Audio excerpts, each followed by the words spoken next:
La nouvelle est à peine annoncée que le président colombien réagit. J'ai ordonné la création d'une unité spéciale afin de poursuivre ces criminels avec des capacités renforcées de renseignement, d'enquête et de mobilité sur tout le territoire colombien. Dans son viseur, les quelques 2000 combattants dissidents des FARC. L'organisation paramilitaire déclare le retour aux armes dans une vidéo enregistrée mi-août dans la jungle colombienne. C'est Iván Márquez, l'ancien numéro 2 et dont la tête est désormais mise à prix, qui l'annonce. Nous annonçons au monde qu'a commencé la seconde guérilla, au nom du droit universel des peuples à se lever en armes face à l'oppression et en réaction à la trahison par l'État des accords de paix conclus à La Havane. Ces accords de paix, signés en 2016, prévoyaient l'arrêt des combats, l'abandon des poursuites judiciaires et la protection des anciens FARC.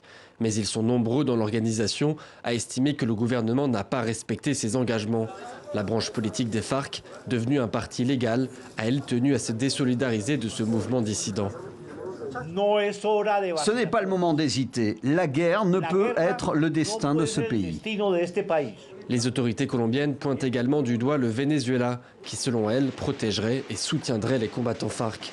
La paix aura duré 3 ans, le conflit est vieux de plus de 50 ans. Il aurait fait près de 260 000 morts et 45 000 disparus. Alors la question qui se pose, c'est est-ce que cette fin du processus de paix est-elle finalement étonnante? Pas certain, car le président colombien n'a jamais caché son ressentiment vis-à-vis des FARC. Écoutez les précisions avec Sarah Nabli, notre correspondante à Bogota. Depuis sa prise de fonction, on va dire qu'il n'a pas fait grand-chose pour faire progresser la paix et respecter les engagements de l'État. Il a notamment gelé l'accompagnement des anciens FARC dans leur réinsertion et délaissé les territoires vulnérables.